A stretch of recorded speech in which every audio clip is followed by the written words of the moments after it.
Hello and welcome to a new program we're launching. It's kind of a pilot program. It's for Parks and Recreation. I'm here with Ken Wilkinson, the Parks and Recreation Manager, and we're going to give you a Parks and Recreation update. During the trying times that we're having, Ken Wilkinson has had some challenges, I would say. Yeah, I think that's a good word.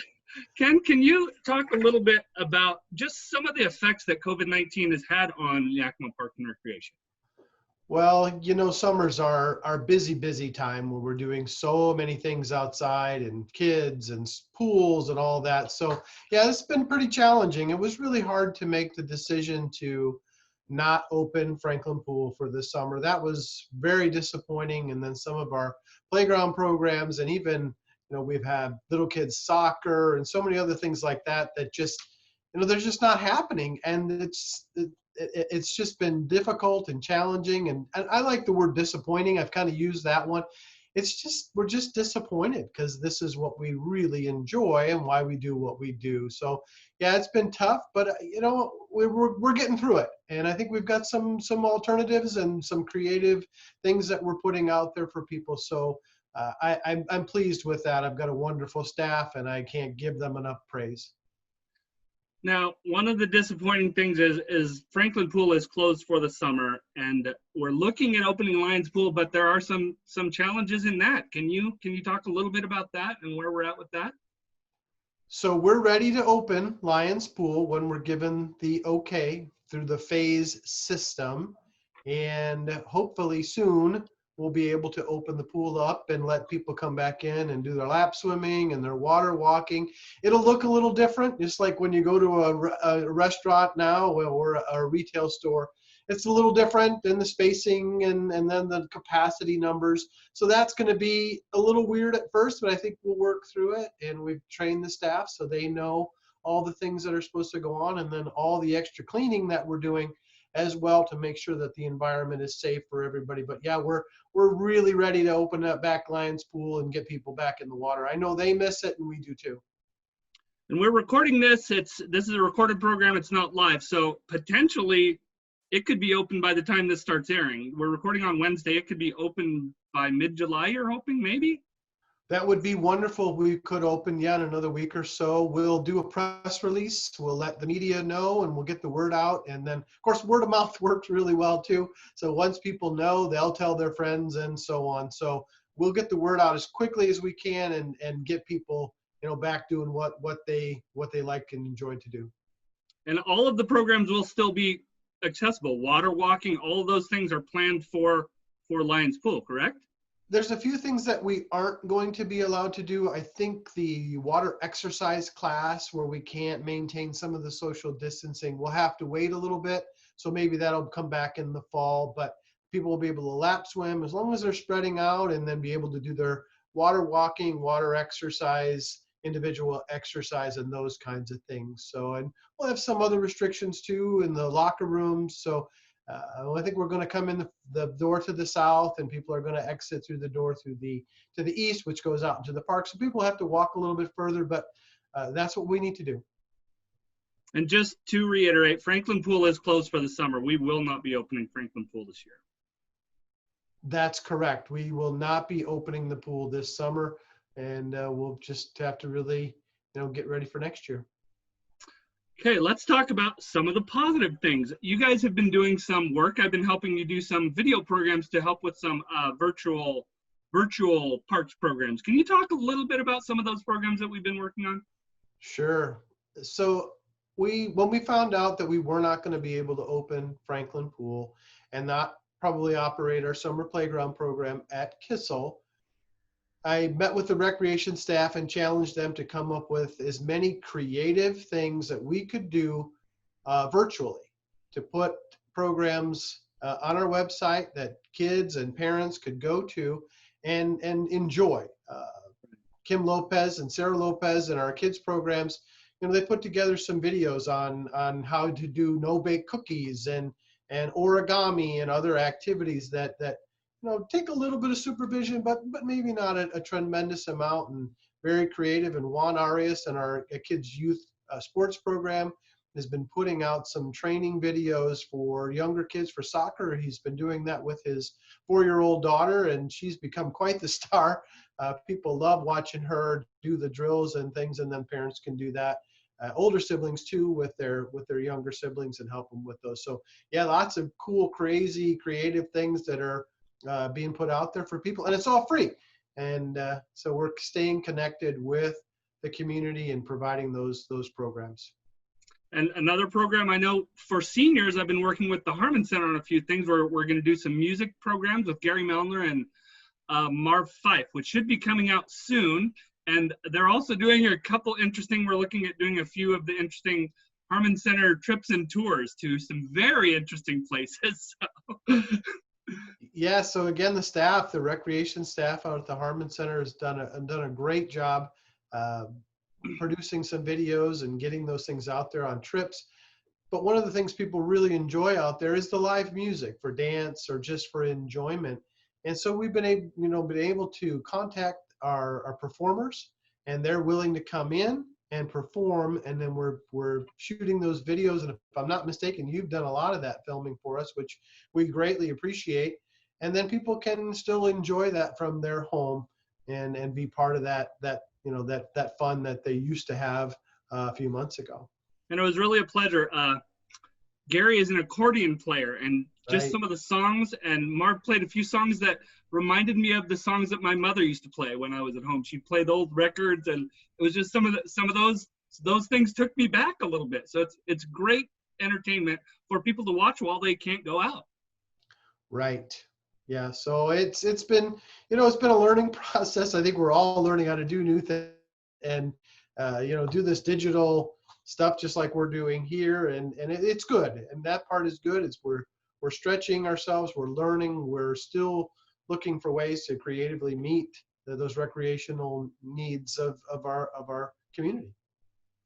Now let's talk about some of the capital projects. You are still working on parks projects and things coming up like MLK Park. I know there's a new playground going in. Can you talk about that, please? Yeah, this has been another one of those frustrating and disappointing situations for us. Rotary, Eric Silvers, the current president of Rotary, Downtown Rotary, chose Martin Luther King Park as his project for his term as president.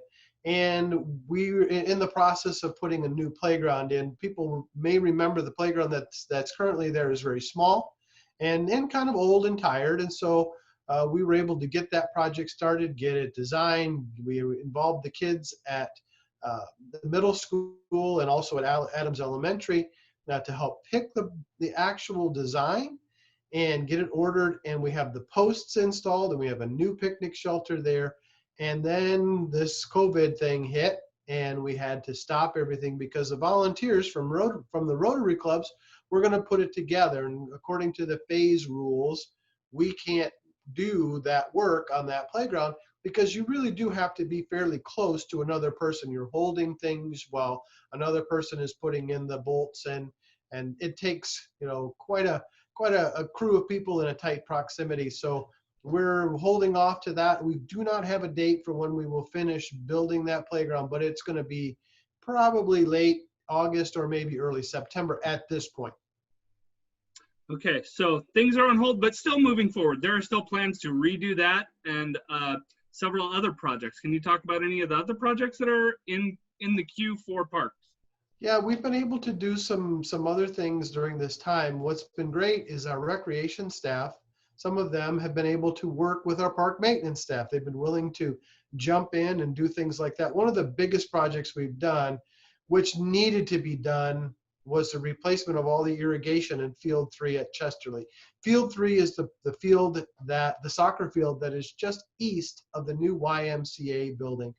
So our staff, we didn't hire a contractor. We were able to replace all the irrigation in that field and now get it back to where it should be. We've got some more work to do there. We've overseeded it, we've fertilized it, and it's in the process of really looking good. And it'll be till next year probably before it's in good playable shape, but it is definitely better. and looking good right now. So we're taking advantage of this time to be able to work on some of those things that we've been wanting to get to and just haven't had the time or the staff or to be able to do that. So yeah, lots of other little projects too, you know, painting of picnic tables and some improvements at various parks and things like that. So, but those are so that's the biggest one. Chesterly's been a real big project, and we're glad to have that done.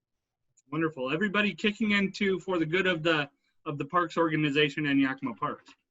Yeah, I can't thank the staff enough. You know, they're willing to go above and beyond and step out of their, you know, current work responsibilities and do different things and learn new things and yeah, make things as good as possible for our community. And I can't thank them enough for all that they're doing. Right. Now, we're going to show people where they can find some of these virtual programs. I'm going to share the screen and share the parks website here in just a second. Let me get to it. Share. Okay, so let's run people through this a little bit so you can explain what we're looking at here, Ken. Right. So there's our homepage, yakimaparks.com. It's really easy, yakimaparks1word.com. And then you can scroll down a little bit and you can see there that we can register for things, but right now there's not much there. You can register to play golf at Fisher Park Golf Course online and still play. That course is open. We do have some extra rules there too, but the virtual recreation programming page, which you'll see there in the middle, you can click on that and then that pops up all of the videos that we're working on. Facebook has really been a good place for some of those videos and things as well. So people can go to our Facebook page as well as here and our homepage for Yakima Parks and Rec and check out all the cool stuff. It's so easy to just click and participate. And here is the cookie video. I'm showing the Facebook page right now. Here's the no-bake cookie video that you can find. Yeah, I didn't get it to sample any of those. I thought for sure I would get one or two of those cookies, but you really missed out. I was there and I took several samples for me. So yeah, well, you probably ate my samples. Yes. I do want to talk about the Harmon Center. Here is their Facebook page right here. And you can find a lot of information for the Harmon Center. They have shared all about aquatics that Jason Zeller is doing, which is some pool tips, correct? Yeah, that's been another great thing. And we're always worried, you know, in the summertime that kids are going to, you know, have difficulties around the lakes and the rivers, and of course the irrigation canals. They're a real danger. So Jason Zeller, our recreation program supervisor, did a video on water safety and some other things that people can watch with their kids. Good reminders of just, you know, water can be dangerous. Right. And it's a lot of fun, but it needs to be treated with a tremendous amount of respect so we don't have any problems. We hear every year of drownings around our state and throughout the country. And our goal is to always make sure that there are none of those. We're sad that we don't have swim lessons this summer, because that is one of the things that we really like to provide for people so their kids do learn how to swim and swim well. That's the first rule of water safety, is learn to swim. Right. Now I want to go back. I was sharing the YouTube page there. So there are all of the aquatics videos. We have a People for People Meals on Wheels, which Meals on Wheels is going out to the Harmon Center every Monday. So there's information in this video right here about when they're at the Harmon Center. And people can access the YouTube page from the city's website, right? From the parks website? Yes, I think it's there where you can just click on our YouTube. I don't know exactly where it is, but I know it was here before. I'm looking through it. So. Yeah. They're definitely here. Oh, right here. It's right. Yep, there it is. Right here. If you click that, takes you right to the YouTube page. And that's yakimaparks.com, correct? That's our home, but yeah, that's our home page is Yakima Parks, all one word, .com, and it's so easy. And then from there, you can jump all around and see how to make no-bake cookies. Right, all kinds of stuff. Okay, Ken, we have touched a lot of information. What else do we need to get out there? We're going to try to do this on a monthly basis or even more frequently. Sure. And put this also up on the parks page for people just to keep informed about what's going on, even after the COVID, just so our community can know what's going on in the parks. Yeah, it's a great avenue for me to be able to share all the good stuff that's going on. It's sometimes difficult for us to get the information out there to people. We have our program guide, which we mail to everyone. But again, you know, that's something we put out 3 times a year, and there's more than what's in the program guide happening. And so, but one of the things we're really excited about, Tammy Andringa, our recreation supervisor, has created a new program called Step Up and Park It. So that's also there on the webpage and the virtual page, and people can click on that, sign up for that, and take part in our step challenge. A lot of people have on their phones measuring their steps per day. One more thing, we're trying to encourage people to get out in the parks, get the exercise, get out of your house, enjoy the good weather, and try to get a little healthier during this time. And then we're recording those steps. I've joined, and I think as of today, I have over 14,000 steps in 2 days. Wow. I don't know where I'm going to walk today, but we're going to keep going and just see if I can get to those goals. It's not a competition to see who gets the most steps. It's a motivation for people to get out there and to do more. And we're working on getting a t-shirt for those people that accomplish those initial goals, and then we'll go from there. So I hope to get my t-shirt. I have to have 70,000 steps in 2 weeks, and I'm planning to get that done. Wonderful. A way for everyone in the community to get some exercise, participate in parks programs, and support Yakima Parks. Yep, true. One of the things that we really want to focus on during this time is one of the things that people can really do is to get themselves very, very healthy. And I need to eat better and exercise more and get outside and those kinds of things. So I'm encouraging other people to do the same and come with me. And it's not fun sometimes, and it's hot, but it's a really good thing for us to do, especially in this time, to keep ourselves both physically, emotionally, and mentally very healthy. Right. I'm sure I put on the COVID-19 pounds for sure. I'm certain of that over the last few weeks. So, anything else? What else do we need to talk about? Anything else you want to throw out there? Well, just for everybody to stay tuned. You know, as things evolve, 1.5 is great. We're looking forward to going to phase 2 and all the things that will allow us to do. So slowly but surely, we'll get back to getting all our stuff out there and making sure that, you know, the parks are available, programs are available for everyone to participate in again, and try to get back to something that feels a little more normal than right now. Right. And one thing that we do want to remind people of is mask up to open up. Wear your masks. Whether you believe it, I don't even know how to say it. Whether you believe it or not, please wear your mask. It seems to be helping. So. Right. As the city of Yakima, I know we are encouraging everyone to wear masks. I know just from me being out and about that more people are wearing masks. Absolutely. We encourage everyone to do that too, and we'll get through this together. Okay. I thank you for joining me today, Ken, and we will talk again soon, and we will expand our Parks and Recreation Information Update program. Thanks so much for doing the interview. Okay. Thank you, and thank you everyone for joining us.